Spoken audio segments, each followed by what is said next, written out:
it's Coach Tori, and this is Raising Runners. We talk running, fitness, mental health, and so many more topics. As the founder of a youth running program, I approach all of our conversations with our youth athletes in mind and kind of have a focus around those things.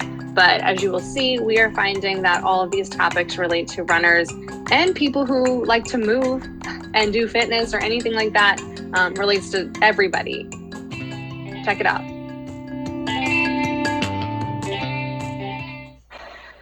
In today's episode, we have our only 3-time returning guest so far, Tilita, or Coach T. First of all, I apologize. I am still recovering from a cold. I was trying to wait to record this until I didn't sound sick, but time ran out on me, so here we are. But today we're talking about goals, goal setting, kind of really just, she breaks down so well how to do this, how to start structuring this, the importance of the different steps to doing this. And then we also talk about recovering from goals when things don't really go your way, because I think, at least for me personally, that is a really hard thing when you set a goal and you work towards it, how to kind of pivot or restructure things. But also she talks about kind of if the way you're planning and if you're working towards all these things, how that doesn't always have to be an option, right? Like, you're set up so well for success for your goals because you've worked so many different steps to get there. So a really great episode talking about goals. And check back on her other episodes, because we have talked about goals pretty much every time, because she is a high performance coach. And that is really what she's working with people on, is helping them achieve goals they never even thought that they had. So check it out.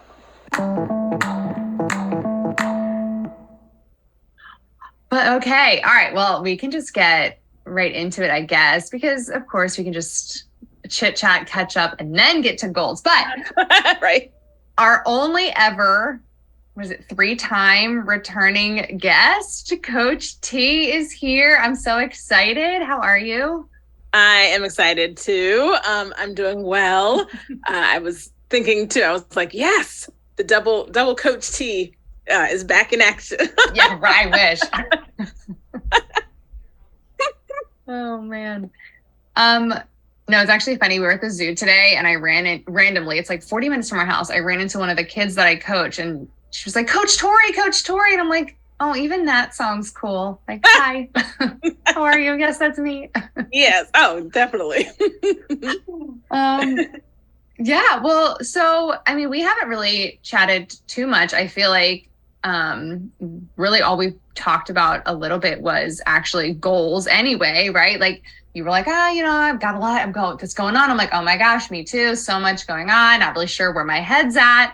And so, yeah, I guess, before I just get into like, tell us all about goals, like, what have you been up to? Because last time I feel like we talked, you kind of filled us in a little bit on like training and stuff like that. So, right. What's going on? Right. Let me see. Well, yes, training wise, I don't remember the last time. I feel like, yes, I had mentioned to you there was this rough patch, I think.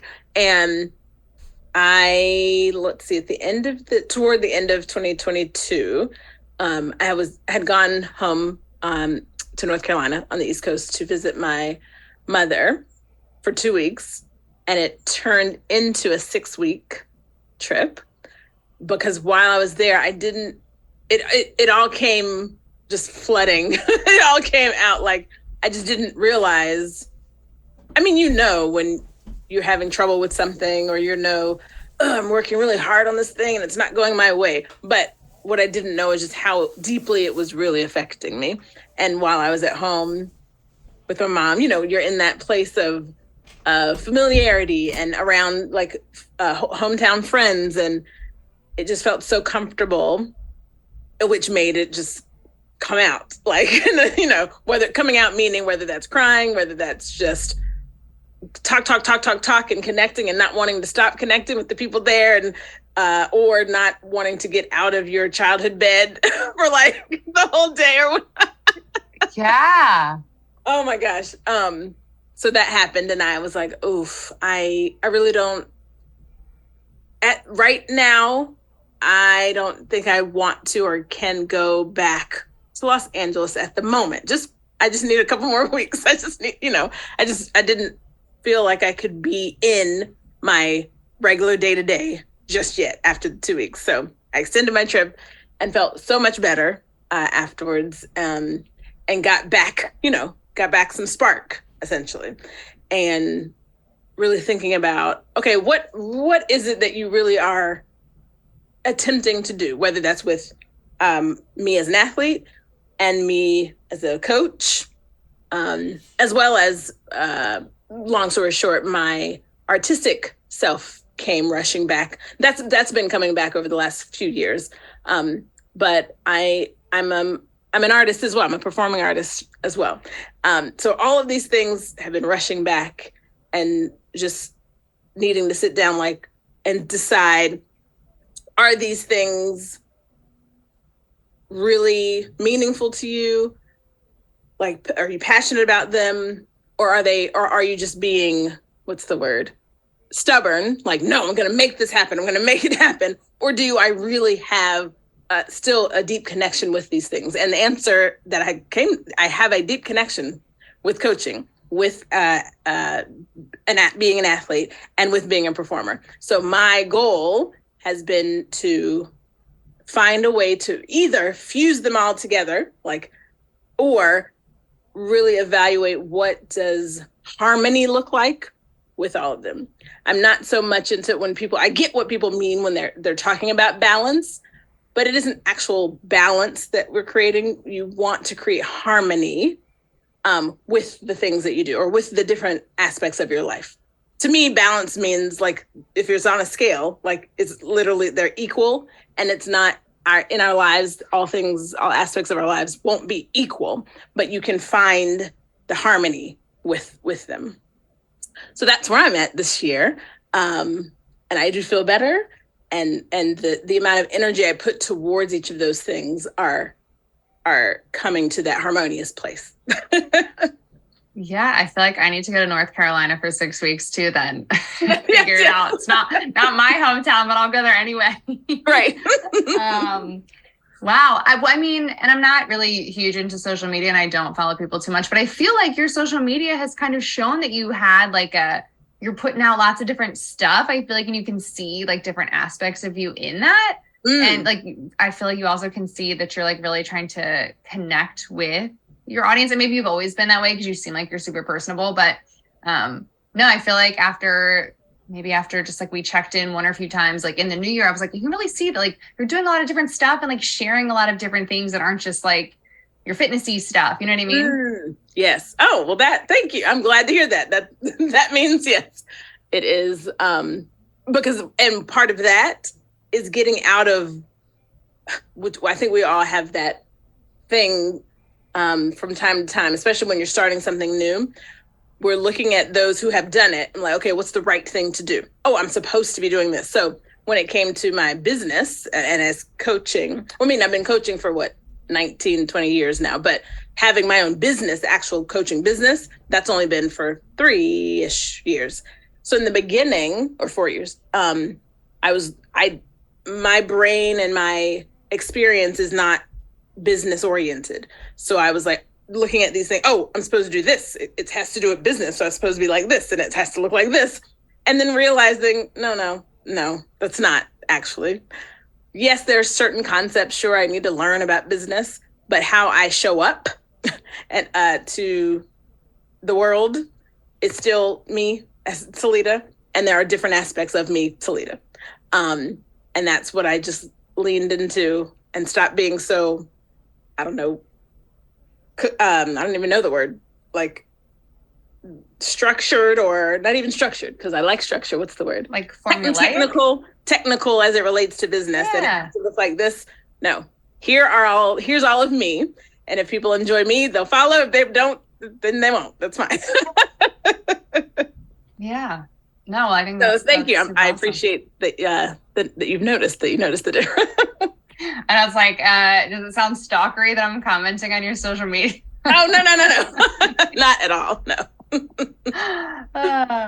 All right, so we are talking about goals because, I mean, everybody has goals, I think, at some point, whether they know it or not. And of course, when I was thinking I wanted to talk about goals, I immediately thought about you because that's kind of what we've been talking about back and forth for the past, like, however long. I feel like it kind of just is what comes up in the conversation is like, hey, it's been like 6 weeks. I forgot to respond. But yes, this is what I've been up to because I'm busy and I'm trying to focus. So, yeah, I guess just, I don't even know where to start with that, but like, I mean, we're supposed to set goals, right? It's hard to achieve something without setting a goal, right? Right, exactly. That's actually one of my what do you want to call it? It's like a belief bucket or I don't even know if it's a mantra, but something that is just I say often.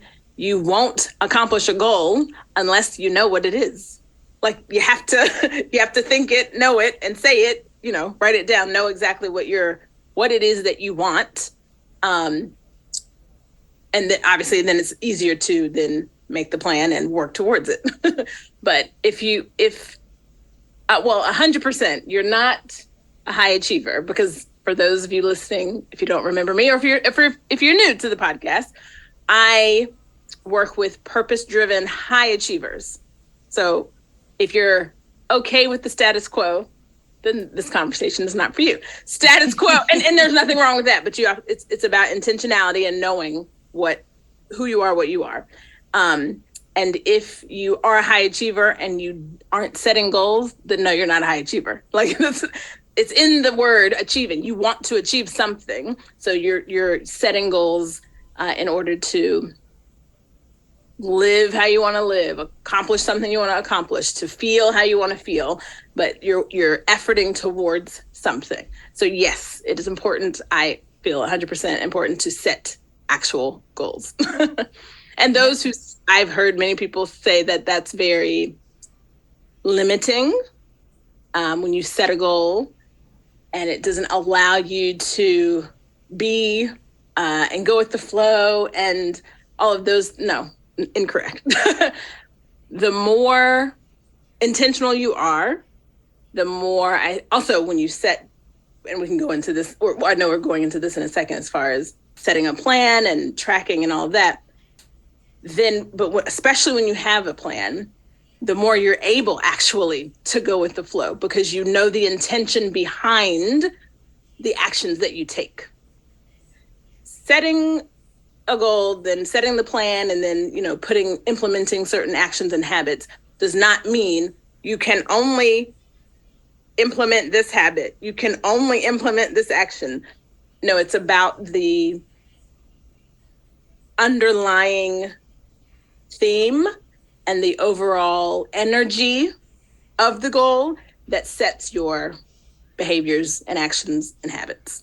And then if something goes off track, because you have a plan, you can more easily go with the flow to get to course correct and get back on track. But that's in general. I know I went here and there and here and there, but yeah. Well, I feel like we're gonna get to all of those things too, yeah. like maybe a little more in depth too.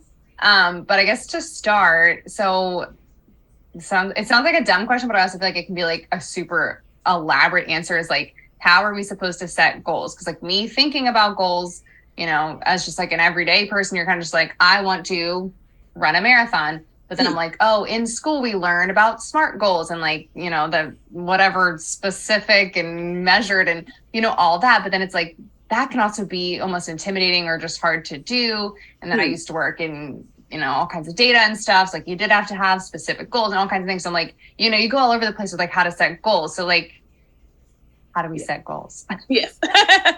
How are we supposed to do it? Yes. I like to, well, first, actually, let's get super duper clear on what a goal is. And why I say that, because this other word has been floating around in my head while we were talking, that I hear people talk about a lot about their dreams and their dreams in life. And, oh, I haven't reached my dreams and I'm, failing at my dream or whatever, however they're talking about it, but they're using the word dream. So some people actually like to say a dream is not actually a goal. A goal is a dream with a deadline, some people say. Okay, so that makes it way more, instead of someday I'd like to, with a deadline, you're like, oh no, in 5 years, I would like to, blah, blah, blah, blah, blah, right? So that's a little better. But further than that, it's thinking about a target. That's the word I was looking for.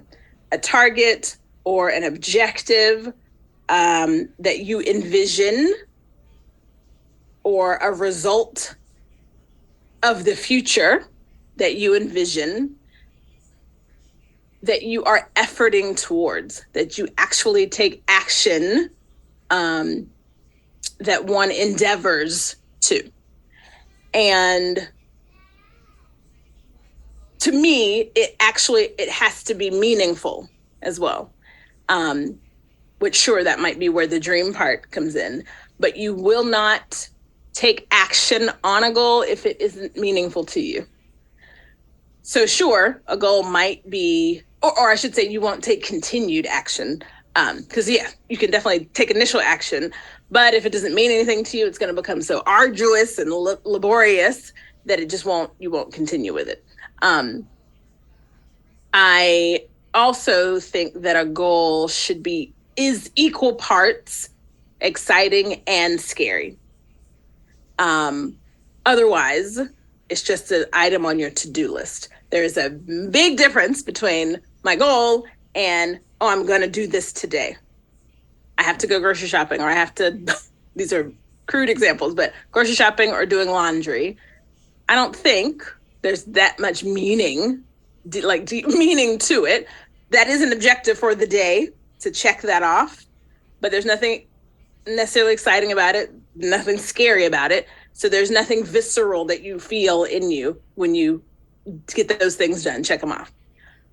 Running a marathon or going to the Olympics, that's just not on your list to check. Like, there's actual oomph and meaning and why and effort behind it. So yeah, we'll start there, as getting clear on a goal. That's what a goal is: a desired result that you envision for the future, that you are endeavoring to, or putting forth effort toward. Yeah. So then, how do we set that? I like to, with a lot of the clients that I work with, have them without overthinking it, because that's another way that you'll know that it really means something to you and it's visceral. Giving a time limit on just jotting down, like a brain dump of everything you want. You could think about it in, okay, this year, or you could just think in general. Depends on how deep you want to go in that particular session. But basically, a brain dump of what do I want really in my life. That could be tangible things, like I want a Mercedes-Benz, or it could be ideas like I want world peace, like going from extreme to one extreme to another. But it could be, we're talking about performance here. So yes, you want to feel good in your body. You want to be strong. You want to run a marathon. You want to do an Ironman. You want to feel, you want to be more flexible, let's say. Like, just brain dump everything you want to without thinking about the structure of the goal. So like you said, we've all learned that smart structure to creating a goal. Without thinking of it like that, just brain dump everything you want. Then, and typically I'll do like a 3 to 5 minute time limit with clients on that. Then look back at that list, scan over it, read it out loud, and the things that kind of pay attention to your body, the things that kind of jump out at you, might indicate those things that you really want to focus on now, or that really mean something to you, like on a deeper level. So you circle or highlight those things. So that's going to narrow the list down. And then when you actually take the time to write down, what is this goal of mine, whether it's for this next year or the next 5 years, you won't know. I think I wouldn't put a time to it until we see what's all involved. So that comes later. So just put it down. What is it that you want? So let's go with your example of running a marathon. Yes, let's get specific. Let's run the New York Marathon. If you're a person who has never ever run a marathon before, if you're a person who's never run 5K before, the next step would be, why do I want to do this in the first place? And I've asked all of the clients who I've trained for endurance races, for marathons, I will ask them why. And 9 times out of 10, they'll look at me like, what do you mean why? Why wouldn't I? Not everybody wants to run a marathon. So that's a great question. Like, because do you know the amount of work and the amount of the demand on the body, the demand on the brain, all the demands of running a marathon? Do you know what that is? So I think it's a great question. Why do you want to do this? So that's the next step. And that will indicate way more about the meaning to you than like, for some people, it might just be a bucket list item. Great. But for others who I've worked with, it has so much more implications to things about their past. Most often than most of the people I've worked with, it's about a deep sense of accomplishment. And I'm thinking of one client in particular who I worked with last year. She really wanted a deeper sense of accomplishment, but which is how I use a lot of my run training. I use it as a metaphor to literally cross a finish line. She wanted to know how that felt, to literally cross a finish line from something she's been working on for 3 months, 4 months. This was a half marathon that she was training for. And what that does to a person when they literally cross that finish line. They're a different person after. So for her, it was way deeper meaning than simply bucket list item. Oh, it's a hard thing. Everyone does it at some point in their life, or it's a challenging thing. I want to check it off my list. And it's important to know that why, because as your coach, that helps me understand how to push you along the way. It gives me insight to what motivates you along the way. And so the training will look different based on what your why is. The training will also look different. Now we're getting more specific. Is there a time in the goal? Like, what is the goal to running the marathon? Do you want to cross the finish line without stopping? Like, I had a client who wanted to run the whole race without walking. That was her goal. Didn't matter how slow it was, didn't matter time. She just did not want to walk. That's her goal. Whereas someone else has a very specific time goal, 3 hours and 13 minutes. That's what I want, So that's important to know as well. What is the specific goal of running the marathon? And then why do you want to do it? So those two things help me. And even if you don't have a coach, yes, it helps me as the coach, but even if you aren't working with a coach, it helps you get very clear on what your process might be like then. Because there's no need to push yourself and do time trials and mile time trials if time isn't your goal. That's just an example. Okay. Stop there for a second. Now, because you work with, like you kind of mentioned, like a very specific mindset of people, right? So this may not totally apply to people you work with, but do you, like, I feel like sometimes like the why question of why you're doing something can actually be hard to answer. And maybe that's just like a me personality. I'm like, yeah, I wanted to do this. Why did I want to do that again? My brain just can be like, whatever. But do you find people have a hard time like nailing down the why? Like they know this is something they wanted to do. It's something they thought about. Or is it more like, especially people you work with are like, I have a real reason why I want to do that? Oh no, there's some, I would say equal. I've worked with many who know right away, but definitely many who don't, who it is hard for them to pinpoint why. I would say part of that is because sometimes people just, people aren't really thinking about things on a deeper level. So it just comes to them. They know they want to do something and they do it.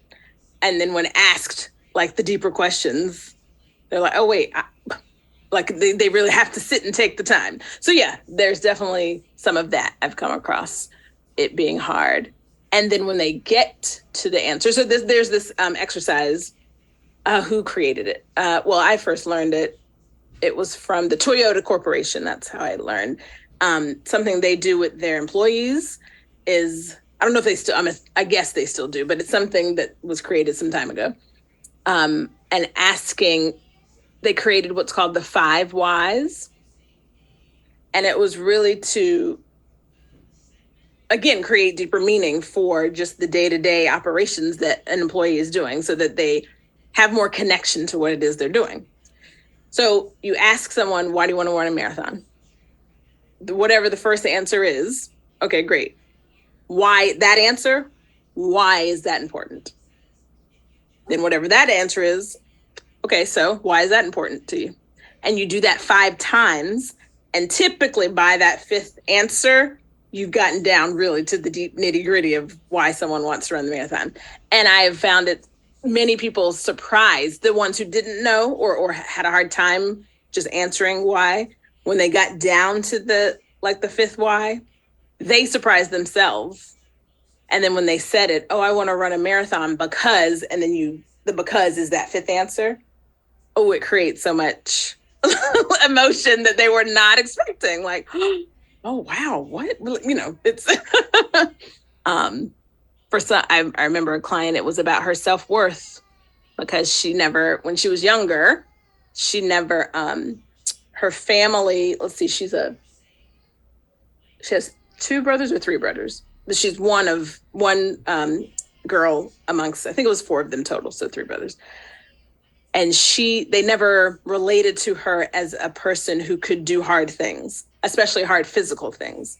So how they related to her all growing up, that's how she saw herself. And so she never felt like she was an athlete or could do anything athletic. And she wasn't really in her body until I think it was after college, she met a friend who was training for a marathon and was like, ooh, that sounded intriguing. And so she trained with him and did it. It was either half or a full, and that was the first time she didn't realize. The first why for her was because the friend was a guy. So this was a guy she was interested in. So that was her first why. But the more she dug deep and then the more she was training for it, she realized it was because of that back then, that how she related to herself was that she couldn't do hard things. And this would prove, wait, yes, I can. And she did. So it just has, for me, running, not just running, but physical performance, strength, and doing hard things and accomplishing hard things just has so much hard physical things, has so much crossover into every area of our lives, which is one of the reasons I find this meaningful work. But for the person doing it, that's why I think tapping into that why is so important. Yeah. No, I really like that because I actually was just thinking, I'm like, I also have on my bucket list of run a marathon. And I'm like, why do I want to do that now? And then even as you're explaining, I'm like, okay, my brain's starting to because it's something to do. Why, and it's like, oh yeah, there's definitely more there. So I like that because sometimes I'm like, yeah, I struggle with knowing why I want to do something. Right. Yes. Yeah. And it might not be perfect. That's also what I want to make clear. Even knowing what you want. Yes, I know there are people in life who don't know exactly what they want. It's not about knowing exactly what you want in life. But if there's something that keeps coming up for you, ooh, I think I want to do that, or I want to, okay, go there and explore. What is it that is connected to that you want in your life that you might not, that you don't have right now, or that you have never had maybe. And just to explore what that is. And then the why behind it, same thing. Might not come to some perfect, deep, profound answer, but it's an answer you probably weren't expecting, other than, oh, just because my friends are doing it. It's probably a little more than that. Right. Okay, so kind of feeding off of that and how we're setting goals, but this is probably part of setting goals too, is okay, so things that we want to do, we're putting some kind of time limit on there. Now the idea of aggressive versus, and I didn't have a good word for easy attainable goals, but those two kinds of ends of the spectrum, because I know people talk about aggressive goals, especially with the growth mindset idea of you you never know what you're gonna be able to achieve unless you think that there's like this, there's no limits, right? But then there's also, I know, thought behind like you build that momentum when you have those easy goals and it's like, wow, I did this thing. Wow, I can do things. Yes. So what is kind of the thought, I guess, behind like those two things? Can they work together? How are we incorporating both of those ideas, I guess? Yes, they can absolutely work together. Let's see. Well, I'll go with the setting easy or what you perceive to for sure be attainable goals is really to, and I like to do that even when someone has set a really ambitious or aggressive goal. Okay, that's going to be in the future. So now let's go backwards. What smaller goals or milestones must we hit to get to that goal? But even before the milestones, what smaller objectives can we go after just to train the mind and the body to win? What are easy wins that we can get ourselves to train your mind and your body to be in that winning mode and to, like you said, build momentum? So, and for some people, this is really, really difficult. For overachievers, this is really difficult to set small, easy goals. But I just think it's essential to build. That's what building a habit is. So we're building this habit of winning, right? So if you know, hands down, it's easy for me to walk, I don't know, an hour, 5 days a week. Great. So at the end of a week, that means 100% that you will be able to check off 5 out of 5 days that you walked for an hour. Great. We're going to do, and then if not, because this surprises people too, wait, why didn't I do that? That was so easy. It was so rudimentary. Why? But I have this goal of running a marathon and I didn't even do 5 days of walking an hour. How am I going to run this marathon? But it gives you insight to your own behaviors. It's not that you physically couldn't do the 5 days of walking for an hour.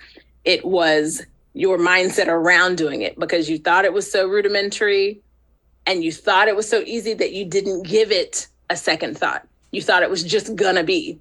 But there's still effort that has to take place in the beginning when you're setting habits. There's effort before it becomes automatic. So anyway, that just shows you, oh, okay, I have to, quote unquote, take it more seriously and actually focus on the task at hand. So now let's say that you've gotten a week down, 100% compliance with the thing. Great. Now we can go after a slightly bigger goal or a slightly bigger task even, because there's tasks that you do towards the big goal. But going back to the example of a person who's never run the 5K, but they do want to run a marathon, the smaller goal will be the 5K. So that's what we have to focus on first. And then those tasks that get you there, then you can check that one off and you will feel more confident about, okay, we can go a little bigger. Maybe the next now is 10K. Then we check off the tasks or milestones within that from the 5K to the 10K and get that solid. And when I say solid, and I heard myself earlier say 100% compliance, not even have to be 100%, but if it's 80, we want to use that 80-20 rule, 80% compliant, then you know that, okay, this is building momentum and I'm doing what I need to do. So that's the mindset behind setting easy goals first to train your mind and your body how to win. I like, if you've ever heard of the quote by Aristotle, we are what we habitually do or what we repeatedly do. Excellence, therefore, is not an act, but a habit. So excellence, high performance, high achievement, whatever you want to call it, isn't just one big grand act that you do. It is constant habitual behavior. And that's what training yourself for those small wins or easy wins. That's what we're doing first.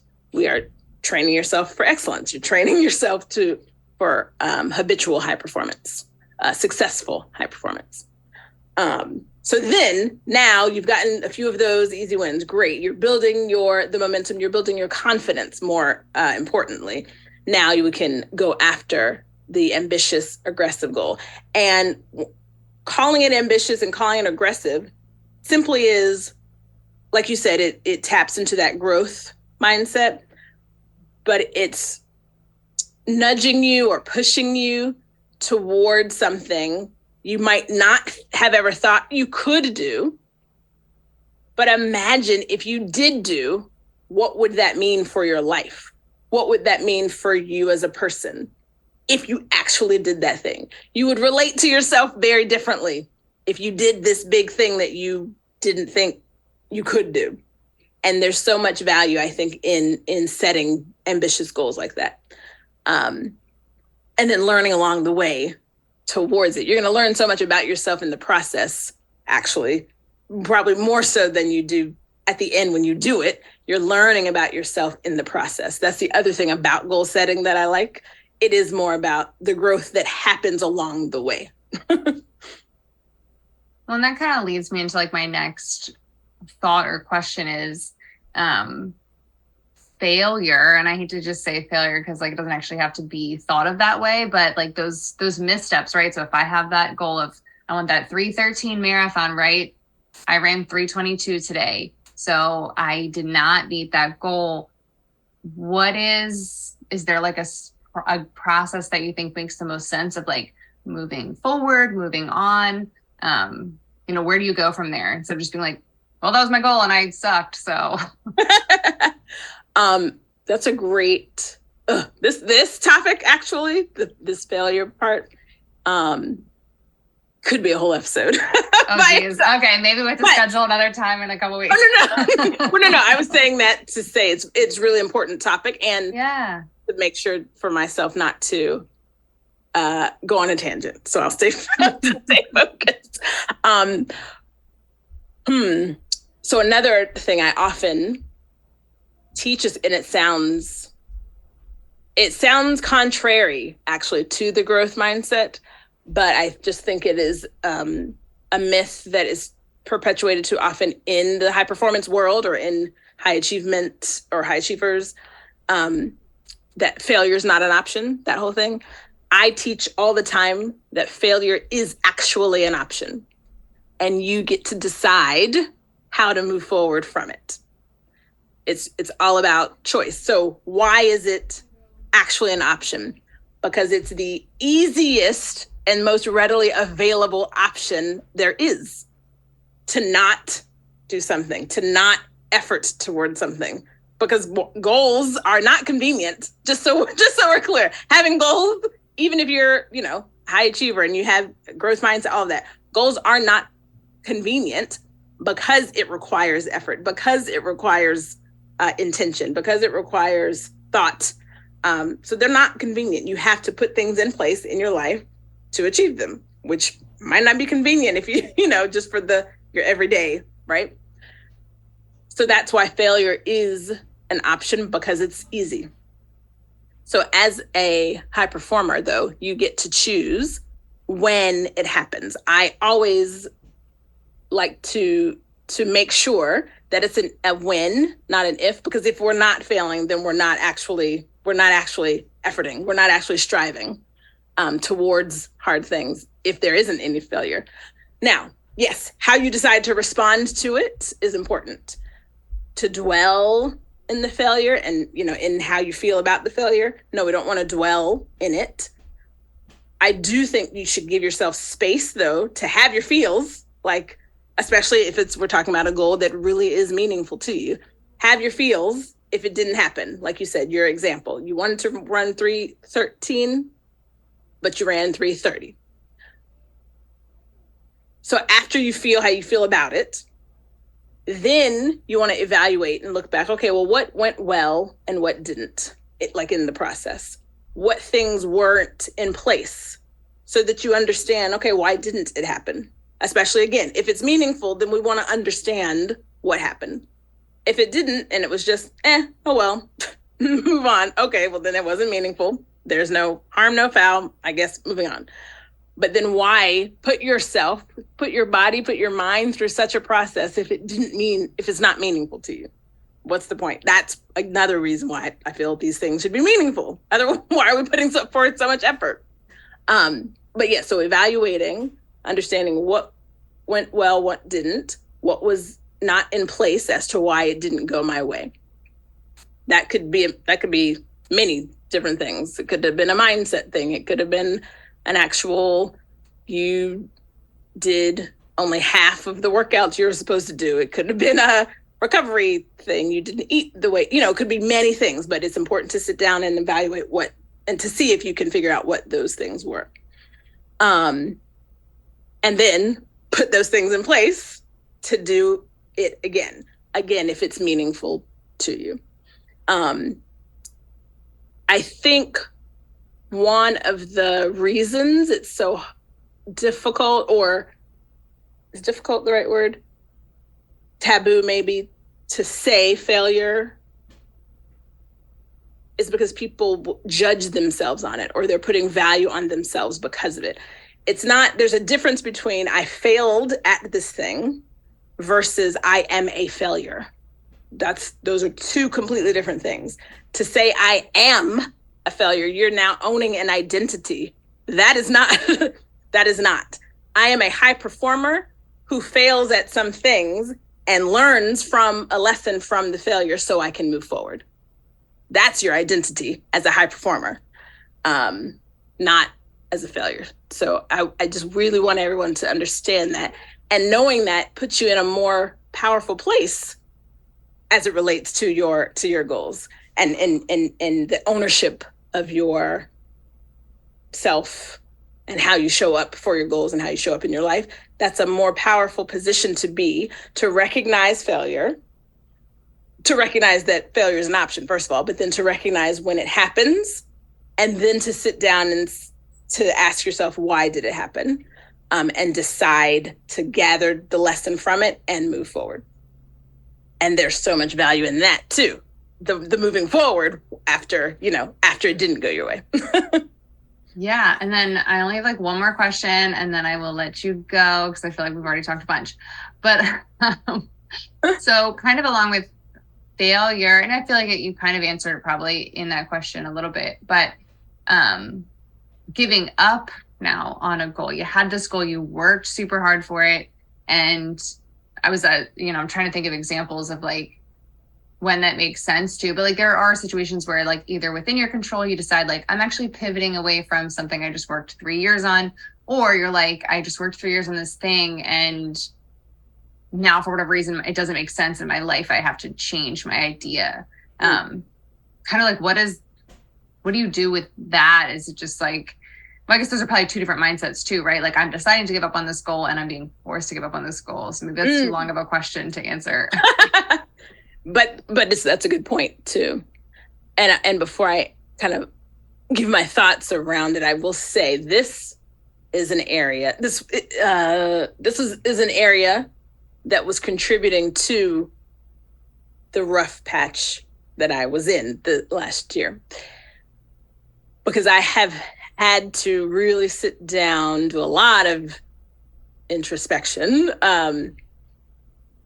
about my athletic goals, and specifically when I missed my Olympic opportunity from my injury, asking myself that question I mentioned earlier. All right, are you just being stubborn? And you're no, I'm going to be an Olympian if it's the last thing I do, and I'm going to do it because whatever. Or do I truly feel like I have unfinished business and it's still meaningful to me? I'm still connected to it. And I've been in that back and forth, and it's just caused so much solitude, which is not necessarily a bad thing, but just meaning withdrawing from so much interaction with people, just because I've been in this introspective space. So all of that to say, I don't necessarily have the right answer, but I will say yet for myself, but what I'll say for your audience is there is also is to not look at yourself negatively or down on yourself if you do decide that you are pivoting in a different direction. I was listening to a podcast, one of my favorite podcasts called The Hidden Brain. It's about psychology and the behavior of people and all of that. And this particular episode was about goals and how we are often taught how to set them, how to work towards them, how to achieve them. We're not often taught how to decide to leave them alone. And I was like, oh my God, this is so true. And there's nothing wrong with deciding to leave them alone, deciding to move into another direction. I feel like as long as it is from an intentional place and that you did your due diligence, and it just is. One of the things I talked about that I wanted to highlight here is something called the law of diminishing return. It's actually a concept, I think, in economics or in economics, but it applies to everything really. And essentially it's the continued effort towards something. Hold on, let me make sure I get it right. It's the continued effort or action in a particular area increases. As it increases, your results or the rate of return doesn't continue to increase or may often decrease or stall out if other variables remain the same. So this comes back to what I was speaking about earlier, evaluating what went wrong or what was in place or what wasn't in place.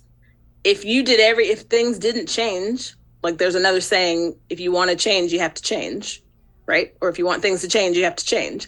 Like if other variables stayed exactly the same and you're just continuing to work hard, your effort is going, then you might have diminishing returns. Your results may decrease. You have to evaluate one thing at a time and then make those changes one thing at a time in order to continue the results. So if you are tracking along the way, no, I know we didn't get too much into tracking, but you definitely need to track your goals so that you're seeing what is working and what is not along the way. So reaching the goal or not reaching the goal is not the only thing you track. There are other things you track along the way to see the likelihood as you're getting closer toward the goal. And so in our example, we're talking about a race. As you're getting closer to race day, you have these other milestones and these other things that you've been tracking to tell you, oh, what's been off, what's working, what's not working. And then along the way, you're making the adjustments. So you shouldn't be on race day the time that you know something's working or not working. But anyway, all of that to say, it is it doesn't mean you don't have a growth mindset just because you pivot in a different direction. In actuality, one might argue you have even more of a growth mindset because you recognize what's going to be better for you in your life, or what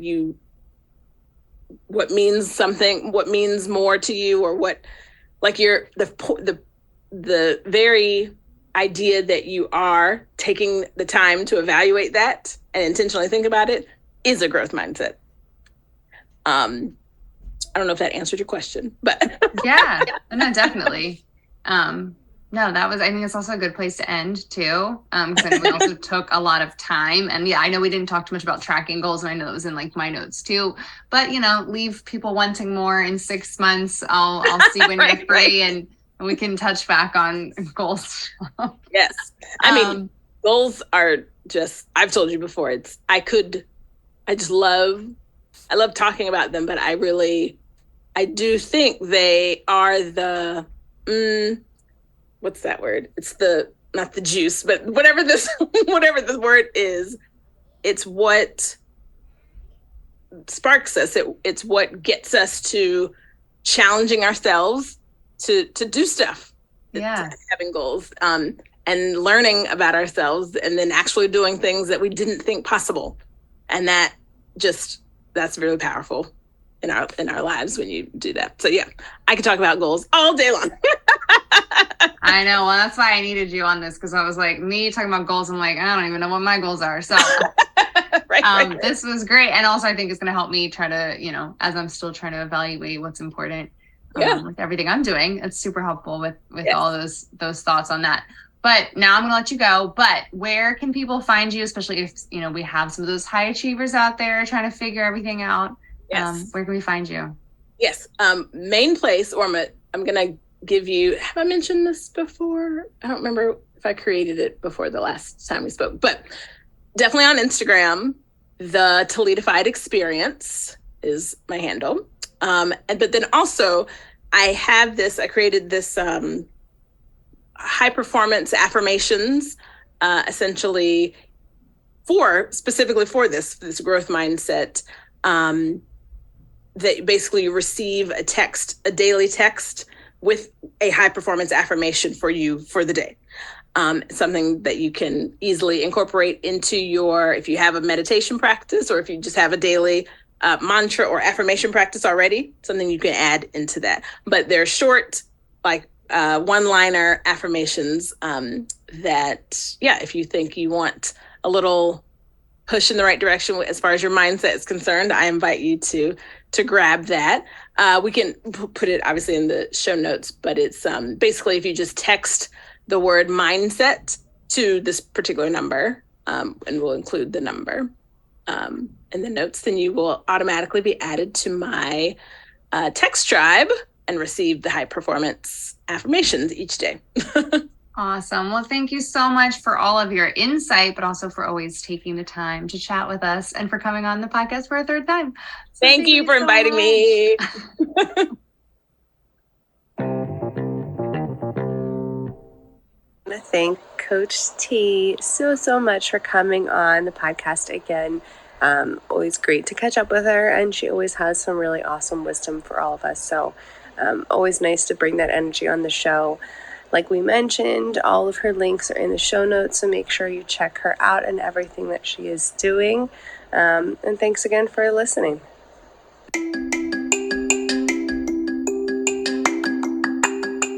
Thank you for tuning in. Make sure you rate, review, subscribe, all the things that you can do for a podcast that you enjoy listening to. Make sure you check out social media, our website, any of those things. If you have questions, comments, interview requests, feel free to email me at marikeyrunclub@gmail.com.